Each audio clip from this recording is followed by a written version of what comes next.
All right, here we are on Route 308 heading south directly off of Wagnar Spicklespade, which is the name of the street that I just passed. It's about 1 o'clock in the afternoon.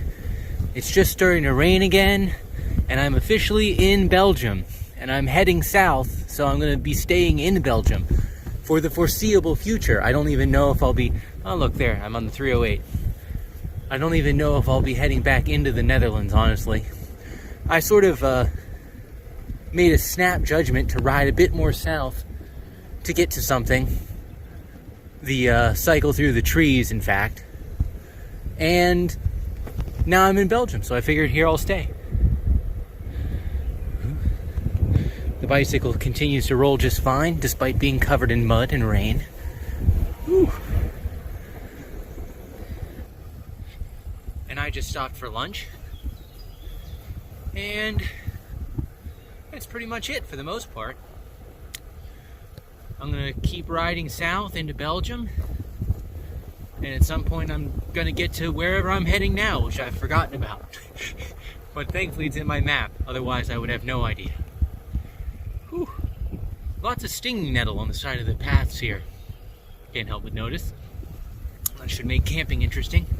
Not a big fan of stinging nettle, as a rule. Tastes fine, but gotta get over those stings.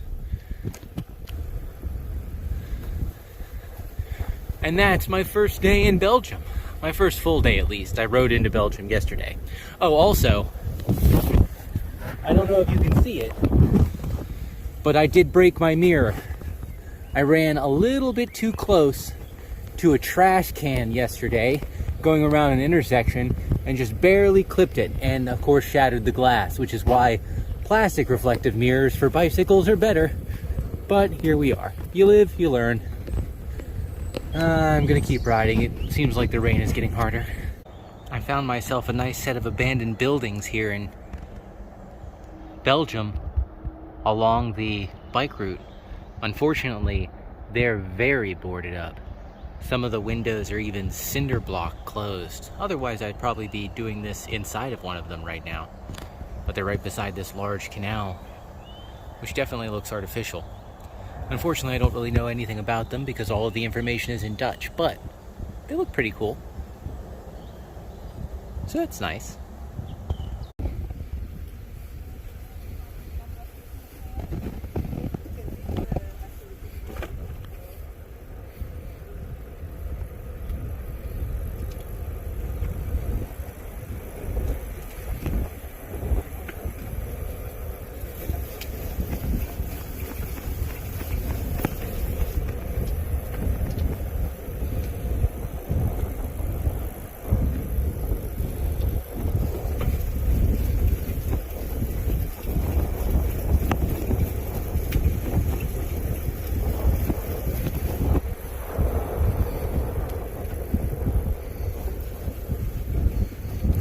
Lekker draai.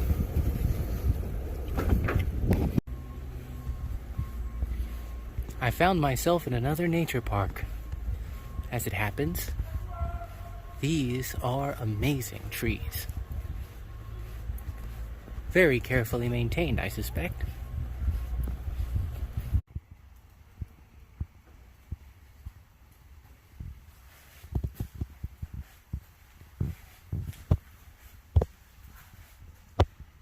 That's a fire crane right there.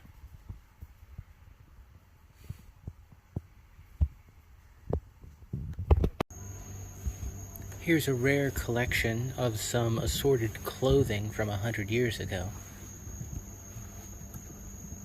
I believe this is the men's section.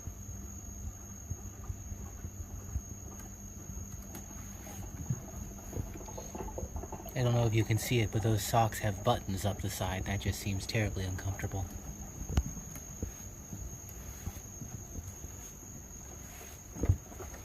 And a very nice cloak, which we should bring back into style. Some assorted dresses, skirts, aprons, petticoats, bonnets, lots of bonnets.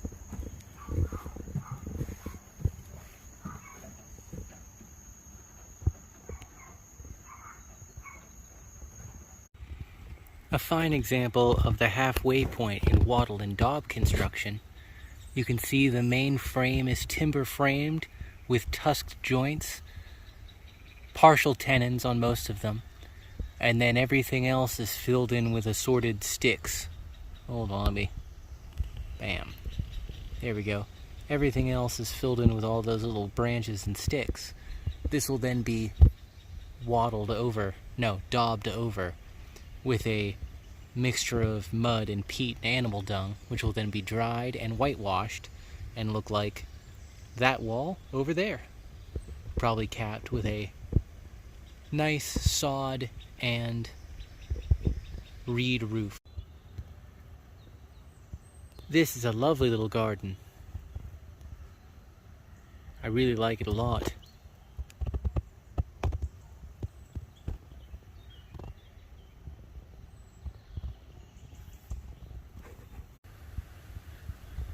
Now this is quite an impressive watermill.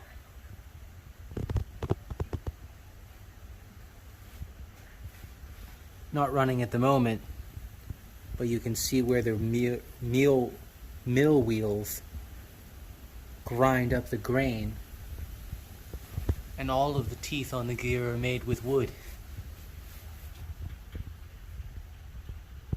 That looks like our main power takeoff over there. Oh, it's very nice and massive. A whole building devoted to it.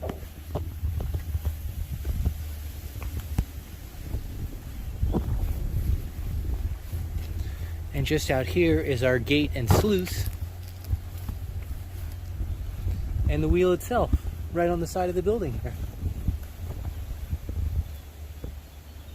I'm betting if you pull up on that handle there, the whole thing starts going.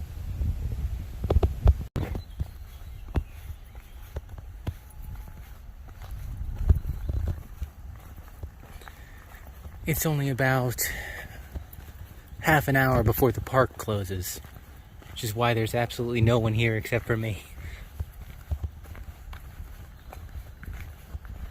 I just hope they don't lock me in. And it's probably unlikely. But I guess there's worse places to be locked in at. It's not like there's nowhere for me to sleep.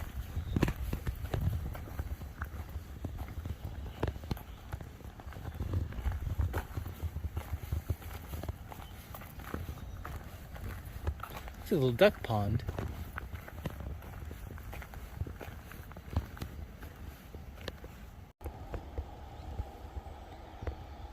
This might be the closest I get to a windmill, which is within spitting distance. My goodness, it's massive. And this is a smaller one too.